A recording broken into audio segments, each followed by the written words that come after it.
right. Hello everyone and welcome to another episode of ScholarChitChats. And today I'm your host Ojay, and as always we're here to bring exciting and fresh information for you. And today we'll be talking about the MOE Taiwan Scholarship Program, and we have, as always, someone who has gone through the process, who will be shedding more light on all you need to know and what you need to do to be considered for the scholarship. So please join me in welcoming Raphael.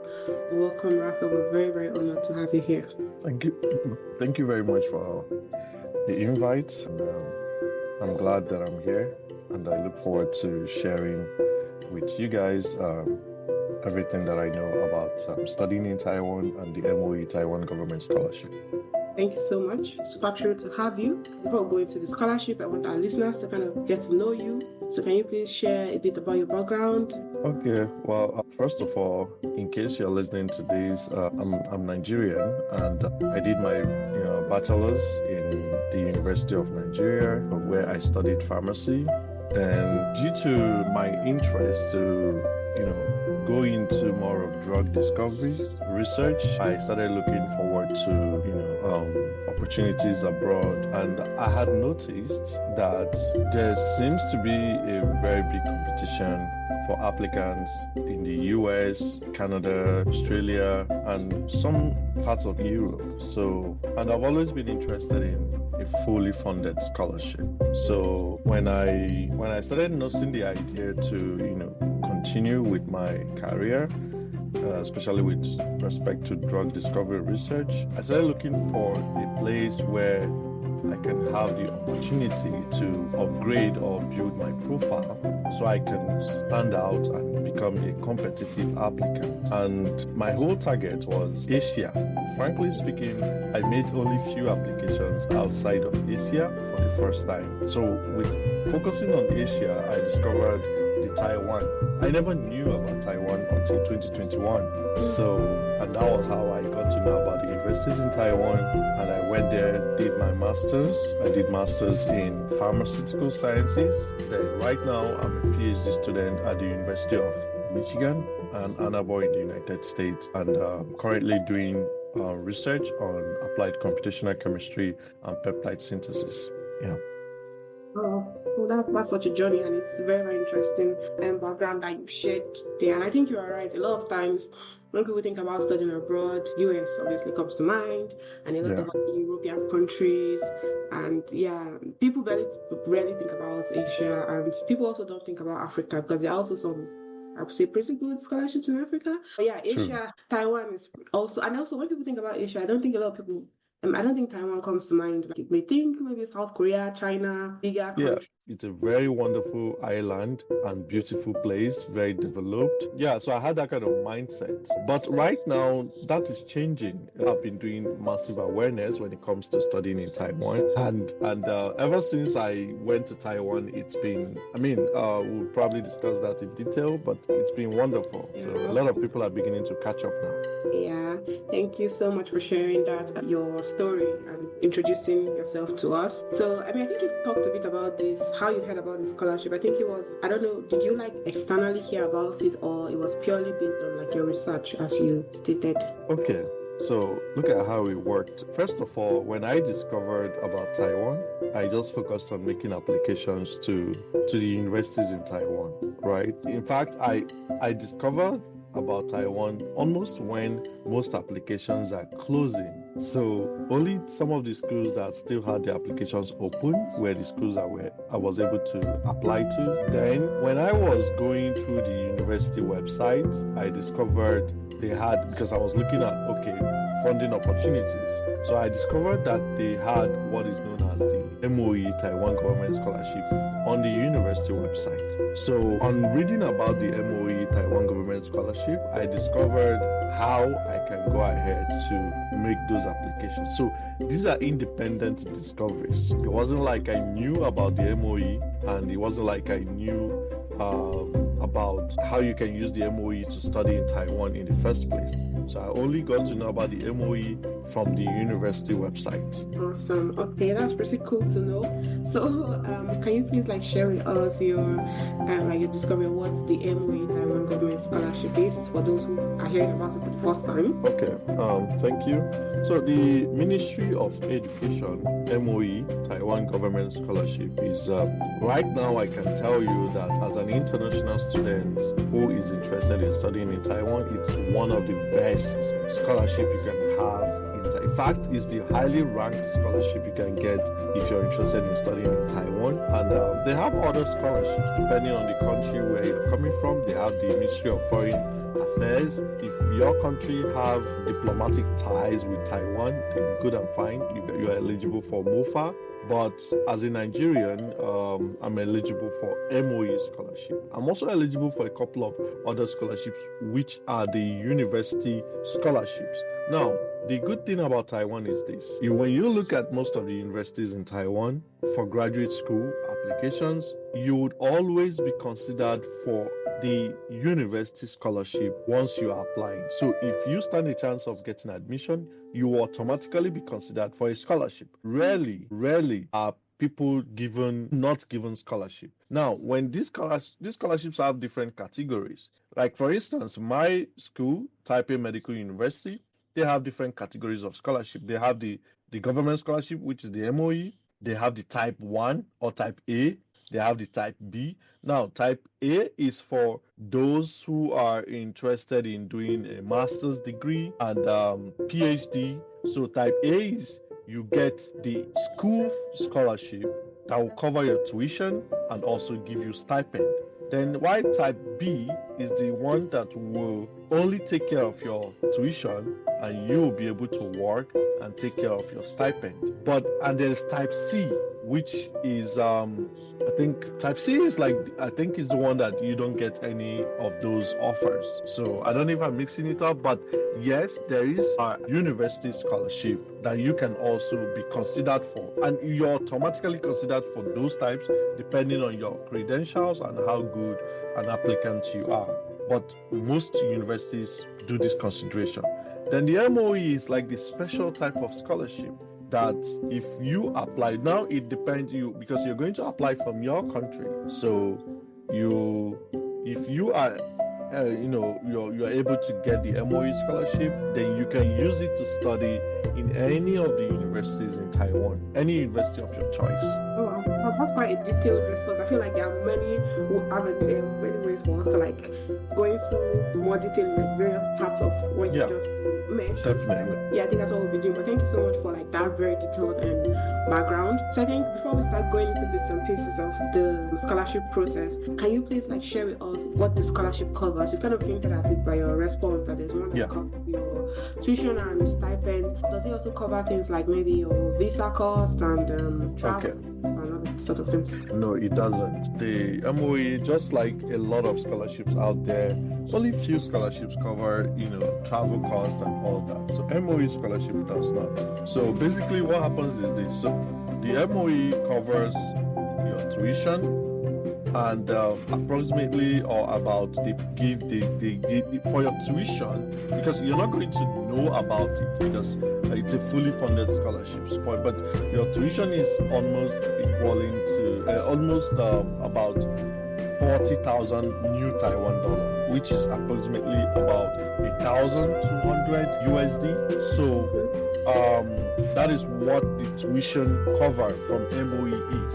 Now, they have a list of universities because, like you said, we'll probably go into details from time to time, but they have a list of universities that does programs in English, which you can apply for, that are also eligible that you can use MOE scholarship to study in. And some of these universities, there's also a list from the Taiwan government of the universities that can be able to cover any excess on tuition that you have. So like, for instance, my university, Taipei Medical, and so many other universities. The funny thing is, most of the universities that accept so many programs in English also does this full coverage. So if your tuition is about 60,000 NTD and the MOE is paying 40,000 NTD on your behalf. The university is going to cover the 20,000 NTD. You understand? So that is for the tuition. Then if you are going for undergraduate program, you get a stipend from MOE of 15,000 NTD, which is about approximately, I don't know the exchange rate right now, but about 400 monthly. Then for a master's and PhD, you get about 620 US dollars, which is about 20,000 NTD, new Taiwan dollar. So the basic thing is, I know some people will see this amount and be like, oh, it's a very small amount of money, but it depends on the cost of living, right, in Taiwan. So 20,000 NTD, it's a lot. I mean, coming from a place where you don't even get funding for anything you're doing, so it's a lot. It covers a lot because the basic cost of living is not up to.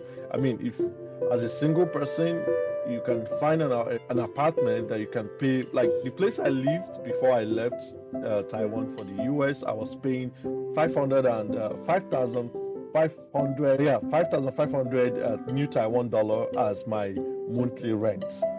So I had almost more than 10,000 and extra of my stipend. So and food is not that expensive, and in fact the equivalent of cooking and the amount you spend cooking and the amount you spend eating out is almost the same. Most families in Taiwan do not even cook. So I don't know if I went too deep into this, but yeah, that's the cost that MOE covers. Yeah. No, please go ahead, sorry. Okay, so no, I was just saying, so that's exactly what I can. Then there's also this, alongside with the MOE scholarship, there's also what is known as the Huayu Enrichment Scholarship. It comes together with like MOE during application, but this is for those who are interested in studying the Mandarin, Chinese language, right? So those ones, they also get like the stipend of 25,000 NTD. It's about $800, but it's only for a maximum of 1 year because the language program, some of them are like 9 months, 1 year. The good thing is they have full funding for this language study. Awesome. I mean, to go into a lot of details, thank you so much. And I think that it's one thing I can get from your response is the fact that it's a very generous stipend, and I agree with you that a lot of times the stipend is not necessarily about what it amounts to in USD. Yeah. It's about what it actually, how it relates to the living costs. So yeah, as long as the money can, pay. I feel like if your stipend you can pay your rent with less than, I think, a third or about a third of your income, that's very good already, because it means you still have 2/3 of your stipend to eat and do everything you want to do. So yeah, I agree with you. Yeah, so thank you so much for sharing that. So I feel like a lot of people are very curious because like this is what was promised from the episode, how to actually apply for the scholarship. So please, can you take us into the steps prospective applicants can take to apply for the scholarship? Okay, so first of all, before you can go ahead to make your MOE applications, you need to apply to the universities because these applications are independent. So you cannot apply to MOE and say you apply to universities. You cannot apply to universities and say you apply for MOE.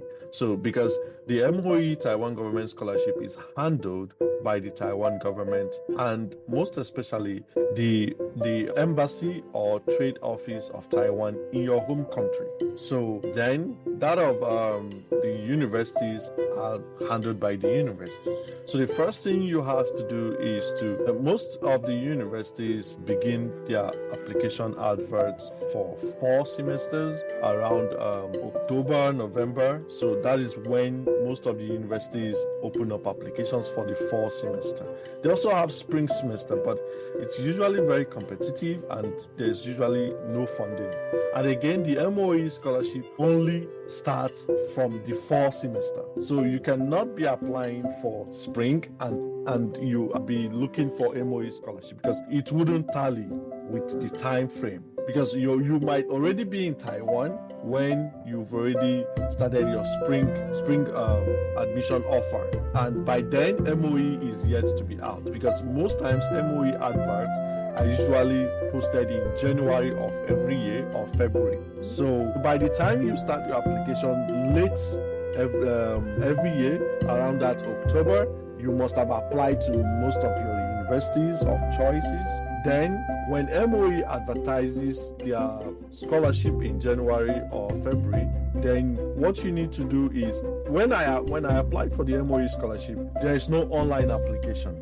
But because I have a lot of people that I mentor right now, you have to apply online. And also, in addition to application online, you have to submit your application packages at the Taipei Trade Office, in this case in Lagos if you're from Nigeria, or any other Taipei Trade Office or embassy that covers your region. So you can mail it to them, or you can go there in person. I personally prefer to do everything myself, even though when I applied, a friend of mine helped submit the application. After I packaged it, you get your record. Just basically all the necessary applications you made when you were applying to the university, you just have to get most of the copies and include it in your application. Like your application form from the university, you get a recommendation letter from your professors sealed in an envelope. So basically, it has to be a confidential recommendation letter, sealed in an envelope, probably signed and stamped. So every application, all those applications you made to the university, you put everything in that package while applying for the MOE Taiwan Government Scholarship. You also have some of the forms from the MOE you can download from their website, from the trade office or embassy, and you fill those forms. Then the essays, which is about personal, they ask you about your study plan. So you write your study plan, and so you basically package everything and put it in an envelope and send it to the Taipei Trade Office. Probably sometimes you can get your admissions before the MOE scholarship comes out, but MOE will probably be announced around probably April, May. I think either April, May, or June, within that time frame. So, and also, if you are coming from a country that is English speaking, you don't actually need to write or for a lot of universities in Taiwan, you don't. You just have to present an evidence that you have been instructed in English in your previous study. But if you're coming from a non-English speaking country, you're applying for a program that is English based, then you probably have to present maybe an English test, IELTS or TOEFL or any exam, I don't know. So, but if your program that you want to apply for is based on Mandarin language, then you're also required to provide a test of Chinese as a foreign language, TOCFL. But most of the international students I know are coming from an English speaking country, and they really do not necessarily have to write any English test. So basically, that's what the application documents are. But definitely, so you have to have I think you put a copy of your international passport. Then it's more like you just scan your passport, print it out, or something like that. Attach it. Then you have all your documents that you use in applying for these universities, like your certificates and your transcripts. And that's basically most of the requirements. It's not really there's no so much requirements. There's also a document that is known as the Taiwan Scholarship Terms of Agreement, which you can download from the website, and you have to fill that agreement. You have to sign the agreement, and that's it. Thank you so much for going into all the details. I wrote a number of points, and I think it's good to know that people who are from English-speaking countries don't necessarily have to write an English proficiency exam, so that's really handy because that's extra cost. And then you mentioned that everybody who's applying for the scholarship from Nigeria, for instance, has to go to the trade office or embassy in Lagos. So it can only be submitted in Lagos, I guess. So there's no office in Abuja, right? No, there's no office in Abuja. They only have their office in Lagos. In fact, specifically, the address is 23A Thompson Avenue, Ikoyi, Lagos. Okay, thank you so much. That's such a handy detail to have. And as well, you mentioned that the application documents that people need is essentially quite similar to what they would have used for the university applications. Yes. So yeah, your application form. You also need a copy of your international passport, and then you have to sign that agreement. Taiwan Scholarship Terms of Agreement. Yes. So those are like the major thing that has to happen. And of course, there's the application online. An application has to be made online, even though the document is going to be submitted in person as well. Yes. I usually advise my mentees apply online. When you are done with your application online, package everything you have. For the reference letters, by the way, or the recommendation letters, 2 are usually recommended. You can get those from, let's say, for instance, you can get those from your department, head of department where you graduated, or the dean of the faculty, or even your professors, basically. So it's not really, but maybe I could share exactly, what I did. I don't know if it's still applicable right now, but I've mentored people who have secured the MOE scholarship. In fact, since 2021, I've had people that I've been mentoring that have always secured the MOE scholarship every year. So one of the things I did was I got a recommendation letter from the registrar of my university. And like I said, these recommendation letters are supposed to be put in an envelope and sealed. So the applicant is not supposed to see the content of the envelope.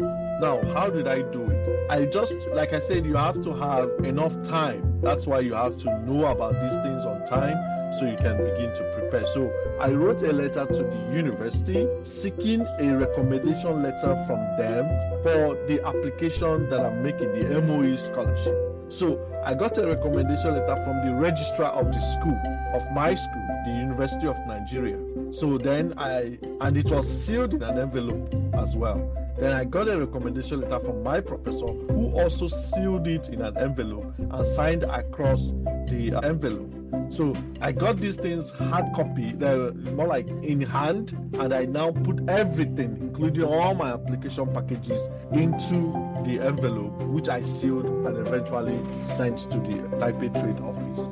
So what I was trying to point out was that I've mentored people who never got a recommendation from the registrar.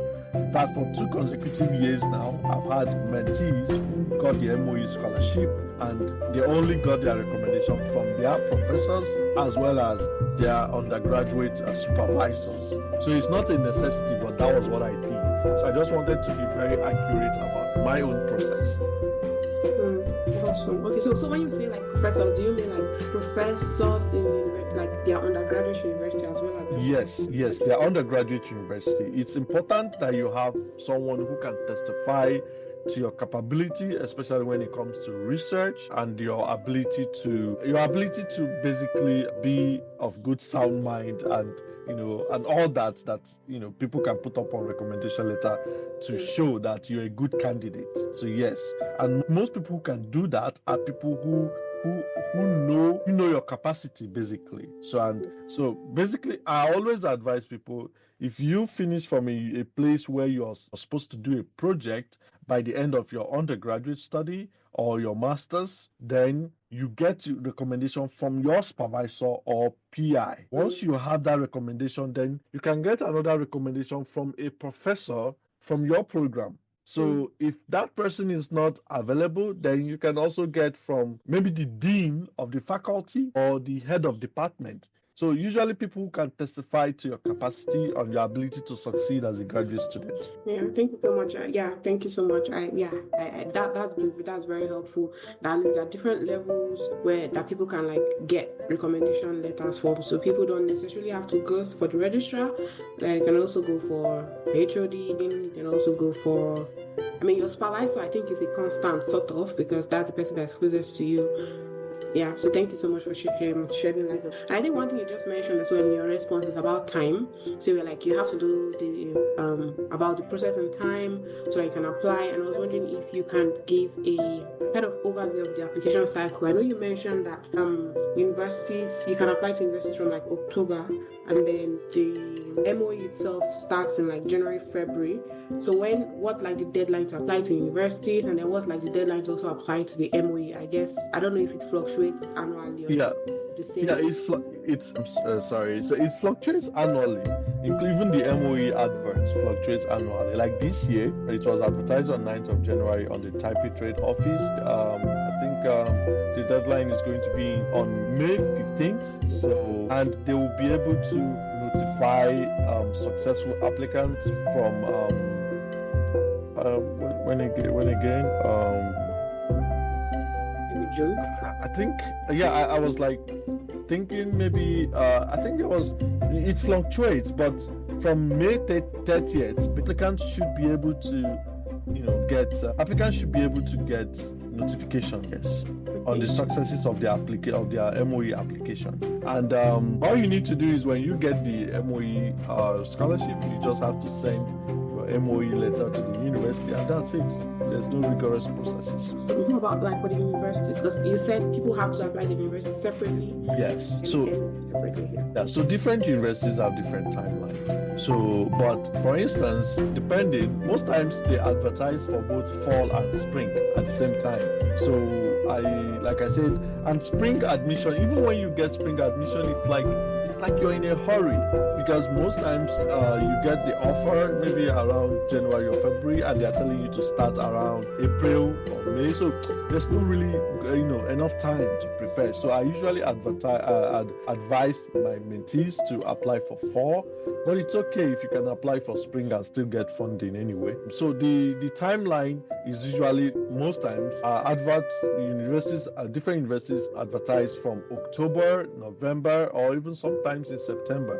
But as at December, almost every university application will be on. And it depends also. Some of them also have like admissions in badges or applications in badges. You could see, for instance, China Medical University, where my mentees recently three of my mentees got admitted and with full funding just about 3 or 4 days ago. They advertised since last year around November, and they've taken the badge A. They've been able to offer admission and scholarships to batch A. Now batch B is still ongoing. The application for batch B is still ongoing for the same fall semester. So it depends. So I think the best thing is if you eventually find, now there's a list of the universities that offer different programs in English.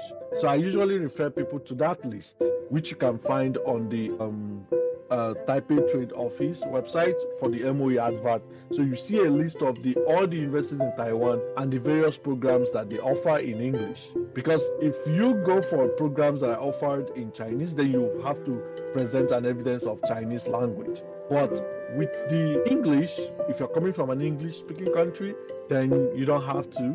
But if you're coming from a non-English speaking country, then you have to probably present an evidence. So now, with that list, you'll be able to know the various schools that offer the desired program and based on English language. So when you find those ones, then you go to each of the school websites with their previous handbook. Let's say you are interested in studying in Taiwan for 2026 and interested in MOE scholarship.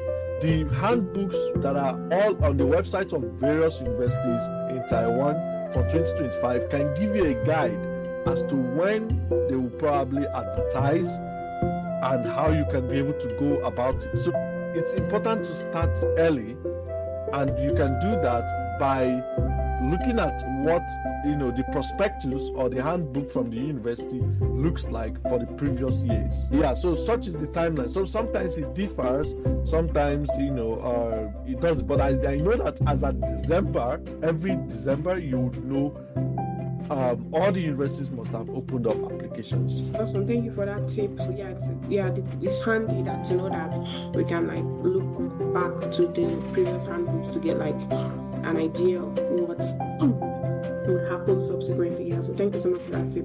I mean, it was quite interesting when you mentioned that also the documents that list all the universities and the courses they offer in English. So that's also a very, very handy tip. And I hope that listeners who are looking into this scholarship will also check for that. And I think one thing I was curious about is when you mentioned your mentee that had already gotten funding, I'm guessing this is the university's funding, which is different from the MOE. Thank you. That is the university funding. It covers the tuition and they get a stipend of about 10,000 NTD. Yes. So they no longer need the MOE, or can they? No, MOE they can't. In fact, they are still applying for the MOE, which has a deadline. Because once you get the MOE, it supersedes the university offer. Of course, no university wants to spend their own money. Yeah. So when you get the MOE, it supersedes the university offer, so you can decide on which one you want to use and study. I mean, who doesn't want 20,000 NTD over 10,000 NTD monthly? Yeah. So that's how it works. So my mentees are currently applying for the MOE scholarship. Awesome. That's really, really great. So yeah, thank you so much. Sam, I'm also getting that for this scholarship, you can apply to multiple universities, right? You can apply for multiple universities. In fact, when you are applying for the MOE scholarship, you have a place where they're asking you for the universities you're applying to. I don't know if programs are there, but I know you can list the universities you're applying to so that when you eventually get into any one of them, you can use the MOE and study there.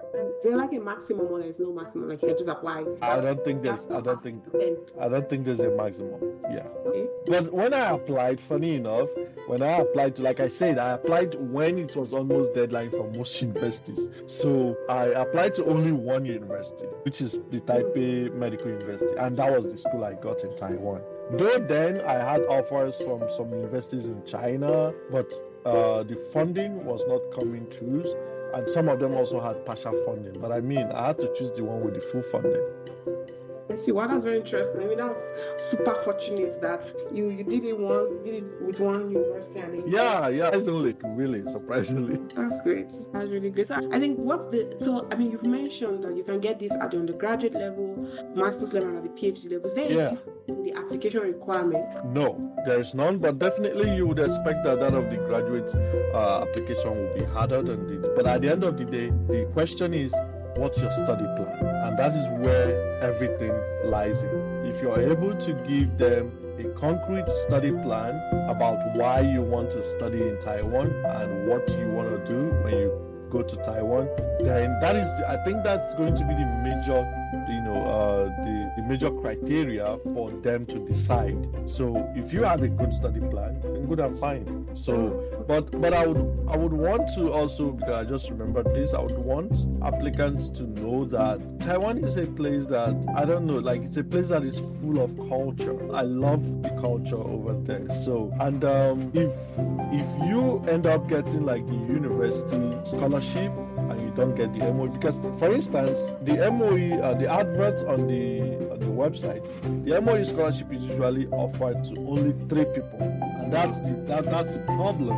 So it's a very competitive scholarship. So it's only 3 people that can get 3 applicants that can be offered the MOE scholarship per year. Then the Huayu enrichment, which is for the language, only 2. So at the end of the day, you have like 5 every year. From all over the world, or from Nigeria? From Nigeria, not all over the world, from Nigeria. So it depends. So what will happen is, if you are coming from, depending on where you are, you need to check for the trade office that covers your country. For Taiwan, that's where you can be eligible to apply. So this scholarship only covers, but I don't quite get it that much. But I know that countries like Ghana don't have Taipei trade office. So if you are from Ghana and you got admitted in Taiwan and you're trying to do some documentation, you have to go to Nigeria. They have, like, I don't know the website, but they have like this website where they have their offices, embassies, and trade offices, and the coverage. So I think somebody from Ghana can also get the MOE scholarship from Nigeria. So because the office covers. So I think that is how it works. Yeah, I see. Yeah, that's great to know. So yeah, I mean, it's clearly very competitive. It's just three people out of hundreds of millions of people, Yeah, or it's like very thousands of competitive. people that would apply, I A- guess. And, and you know the funny thing, I only got to know about this when I had already gotten the MOE scholarship. Surprisingly, I never saw that. Like I never saw that the only three people can be given the scholarship until I already had it. So it was like mind blowing. I'm like, wow, how did this happen? Ah, wow. Again, now you were very, I guess, the scholarship was for you, I guess. It was for Yeah, you. I guess, yeah, you can say that again. So yeah, that's really nice. Thank you so much for like highlighting all these points. And you've also kind of gone ahead to start talking about something I want to ask next, which is about the selection criteria. So you said the major determinant is the study plan. I guess that's the thing that gives somebody the edge. So we're going to talk about what the selection criteria is. How can applicants make themselves stand out and make themselves competitive enough to win? Okay, so I would say that for the MO, because remember that these applications are independent, both getting the admission and the MOE scholarship. So, but since we're focusing on MOE scholarship, which I would also say is still something that is applicable to the universities, I would think that one of the application consideration or the way they look at the application is more of in a holistic manner. So it's not just about your study plan or whether you had a first class or you had a third class. Or I've mentored someone with a flat third class who is currently on MOE scholarship in Taiwan. So I think aside from your results, like your CGPA and all that, you need to know. That's why I think I was trying to stress on study plan. If you have a good study plan, both if you're going for undergraduate, master's or PhD, I think you have a high chance of getting the scholarship. And the study plan entails you answering why Taiwan, why the program you want to do in Taiwan, and also what you intend to do when you are in Taiwan within the short period of time you have. For masters, you have 2 years. So, and okay, I'm just remembering. Also, one of the good things also is if you're going for a master's program and you finish your master's, you can still renew your MOE scholarship for PhD. But you can only get MOE scholarship for 3 years for a PhD program. So, but if you're going for undergraduate and you get undergraduate admission and you get MOE scholarship, you can also renew it for a master's program. Mm-hmm. So these things work. And if you get the Huayu enrichment, and before you finish your language program, you get the admission for undergraduate, in case you're going for undergraduate or masters, the likelihood that you can get the MOE scholarship is also high. Because my colleague who also got the MOE scholarship, he's currently doing his PhD in his university, where he also did his master's in Taiwan. I intended to do that if I hadn't gotten admission elsewhere. So he also got his MOE scholarship renewed for his PhD. That's really great. So I guess for applicants, it's mostly knowing that you should be able to answer those very important questions when you're writing your essay or when you're writing Study plan, yeah, which is like still SOP for them. Yeah, but basically they just ask you your study plan. Okay. Awesome. So yeah, so prospective applicants, please do take note of this and I guess focus all your attention on the study plan and try to be someone who has like a holistic or a well-rounded profile. I guess is the word I would use for that, a well-rounded profile. So I'm seeing that we're kind of just through the time. We're trying to think about questions that will be that maybe we'll be curious about. Okay, so we talked about money and how it's a general stipend. Let's talk about something else that people normally wonder about sometimes when it comes to scholarship and leaving the country, and that's about like if they could bring dependents along with them, and if the dependents can work, and if the stipend will be generous enough to support maybe the dependents, well, those kind of family-oriented people. Is this a friendly scholarship? Okay, well, thank you very much. That's a very nice question. So, a lot of things change, and that is why I don't usually dissuade people from trying out an opportunity. Because when I was part of what guided my interest to going to the United States was because of the fact that I knew eventually that someday I'm going to get married and I would want my partner to be with me.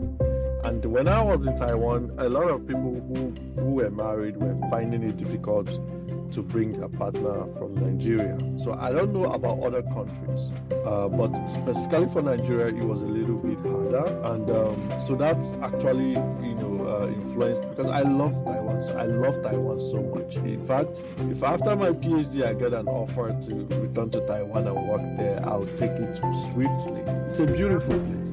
Yeah, I'm serious. It's a beautiful place. It's peaceful. It's quiet. People think, oh, Taiwan is not an English-speaking country, but oh my goodness, the number of people who speak English there would amaze you. And most times, because they are very shy people, many of them know how to speak English, but they just don't want to. So funny enough, I found myself asking people then, do you speak English? And they'll just be like, very little. That's what you hear. You can ask anyone. So I think it's probably still applicable to those in mainland China. So when you ask them, do you speak English? You'll be like, very little. But they do speak English. So it's a very beautiful place. So for that of family, it was then I noticed it was a little bit difficult for people. But that's also because of the kind of there was someone in the Taipei trade office. I don't think she's there now. She really made things very difficult for a lot of Nigerians. She's Nigerian. For a lot of Nigerians, even with MOE scholarship, she would drill you with regards to visa application. But it's no longer like that. Okay. I need you guys to know that it's no more like that. So now I feel if I know someone in Academia Sinica, which is a research institute, but you can also do a PhD over there. So Academia Sinica, I know someone there whose wife joined him, a couple of years ago. So there's I don't have a restriction to these things. I just feel like when you make your plans, you just strategize. Have plans A, B, C. What if plan A does not work? But I know that I wouldn't say that I have a concrete answer to this particular question, but I would just say that it's flexible. It can work, it may not work. But bringing family is something that I know that could be difficult, especially for Nigerians.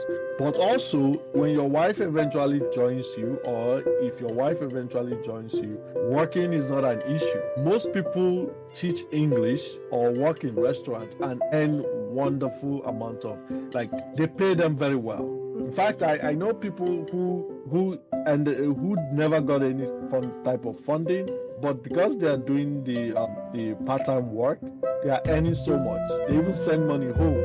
So, but one of the things that most international students do in Taiwan is teaching English. Yeah, and sometimes also depending if you're somebody who is STEM inclined, you can have a lab where you can be able to get the research assistant, graduate research assistant role, just like I did, and I was being paid extra 8,000 NTD. So every month I earn 28,000 NTD instead of 20,000 NTD. So my graduate research assistant stipend takes care of my rent alone, and I even have some change left. So it depends. A lot of good labs too.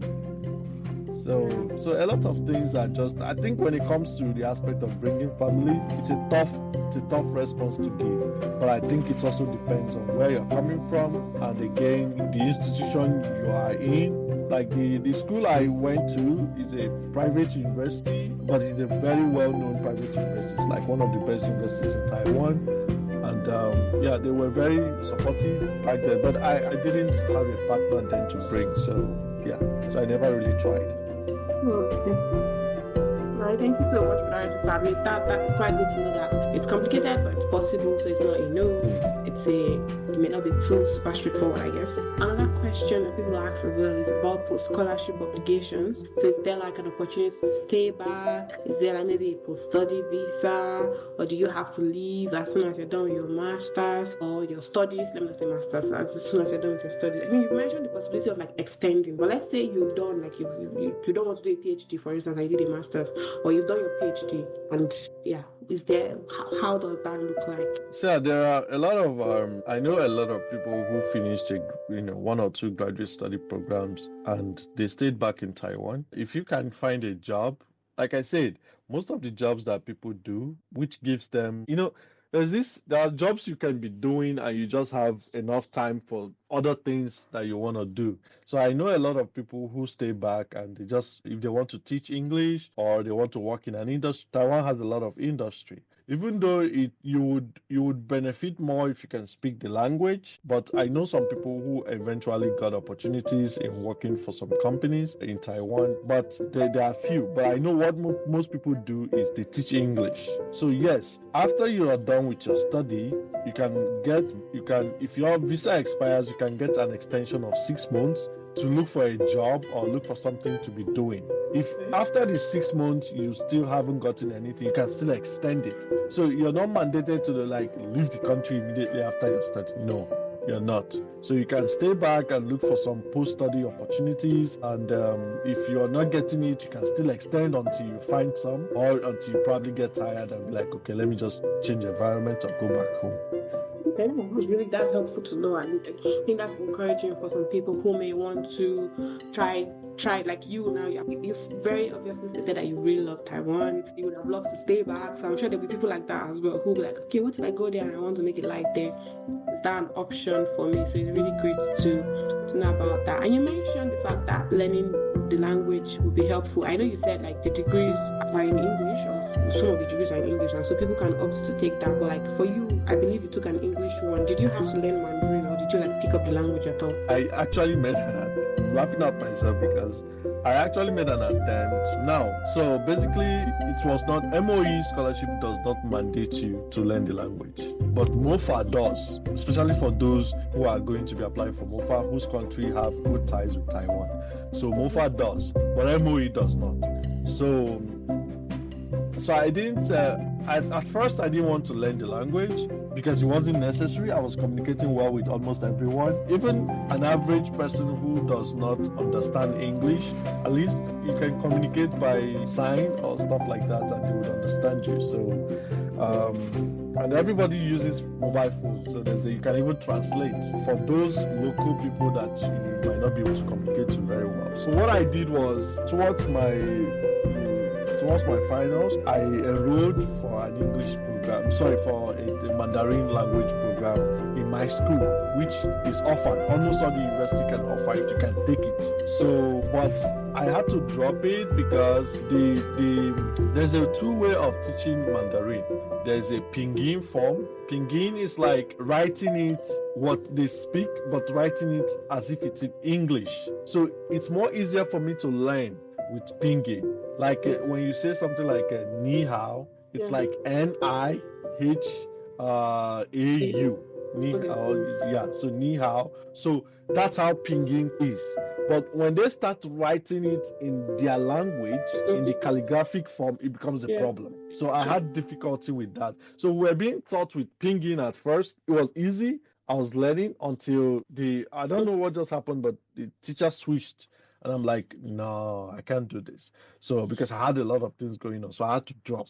So, but I'm very sure if anybody can, persist, maybe have patience, maybe I didn't have patience, and learn it, it's going to be, and again, Mandarin or Chinese is becoming a global language. Where will you go to in this world right now that you won't find a Chinese professor or a PI who is Chinese? And imagine if you can speak his language or her language. So much like English, I think Chinese is also a language that is very necessary globally, just like French is. So yeah, so I didn't really take the course. I didn't take the language course. Yeah. I can understand. I can relate to the fact that learning languages can be quite frustrating, especially as you said, when they go into calligraphy. Like you can still learn the pronunciation if you are seeing words that you're quite I can only imagine. So yeah, I think one thing I realized I hadn't even said at all, or kind of made some reference to, but not explicitly. I know from the conversation that an undergraduate degree is 3 years. I think you said PhD is 3 years as well. How about the master's? The master's is 2 years. The PhD is 4 years. Then the undergraduate is 4 years. Okay.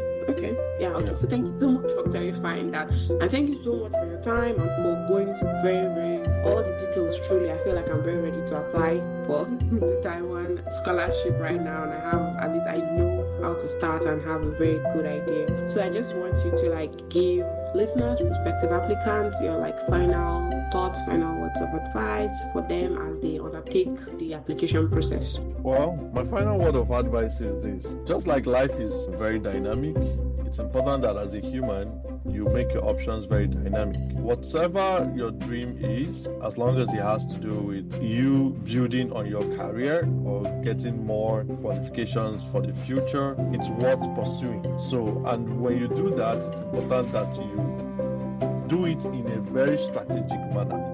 Just like myself and some of my colleagues and people that I mentor, it's not been up to 3 years since I left Taiwan, and I already have more than 10 people who have been able to get offers and scholarships in Taiwan right now. So, and this year is just starting, and about 3 persons have already secured admission. And so I just think it's all about being strategic. So if your interest, I don't know, but if your interest is probably you want to eventually settle or work maybe Australia, Canada, US and all that, and especially with the funding issues that is going on in the United States right now with the government, I think it's important to be strategic with your options in order to actualize your goal. And I think one of the places you can put your interest in order to have a broad option is Asia. And one of the places in Asia that I would really and gladly advise you to give it a try is Taiwan. They have some very good universities that are highly ranked, especially within the Asian community. So broaden your options and be strategic with your decisions. And definitely you have to be patient and also engage in consistent action, because you might get rejections, but at the end of the day, rejection is just something that is on a paper and can change. So you keep making the effort, keep getting better as you make every application, and someday your story will change. Mine started from no scholarship from various universities to partial scholarship and eventually to full funding. So, but if you don't apply, if you don't make effort, if you don't persist, then I don't think you'll be able to experience all these things. So see application for graduate school or for whatever you're pursuing as an investment, and don't give up. That's all I have to say. Thank you so much for that insights. I've picked up a few things as well. You mentioned the importance of strategy. You've mentioned the importance of patience and persistence as well. Yeah, those are really, really wise insights. And thank you so much for sharing all your knowledge and your experiences with us today. Thank you very much. Yeah, I'm sure that our listeners will have found it very, very helpful. And I want to believe that you're also open to receiving DMs if there's more questions. I feel like people will slide into your DM, especially given your record of actually producing winners, and everybody actually wants to secure a scholarship. So yeah, would actually tag Raphael to our post, and feel free to reach out to him after you've done your own research and you have some things that are still unclear. We'll be happy to help you. So thank you so much, listeners, and I would say until next time, keep striving and stay inspired, and remember that opportunities like this Taiwan scholarship actually exist, and they are a gateway to incredible experiences, and they'll give you the opportunity to make a real difference in life. So see ya. Okay, and stop this. Thank you so much for joining us on this episode of ScholarChitChats. If you found our conversation insightful and enjoyable, be sure to hit the like button and subscribe to stay updated. We've got a lot more in store and we don't want you to miss out. We are always diving into topics like this: academics, scholarship, professional life, and the international student experience. It's what makes ScholarChitChats your go-to podcast for a fresh perspective. Also, don't keep all this wisdom to yourself. Share this episode with your friends and family who could benefit from it. We are building a community of learners and would love for you to be a part of it. Your thoughts matter to us. We want to hear from you. Drop your comments and questions in the chat, or send your questions, suggestions, and comments to scholarchitchat@gmail.com. Your input helps shape the future of ScholarChitChats.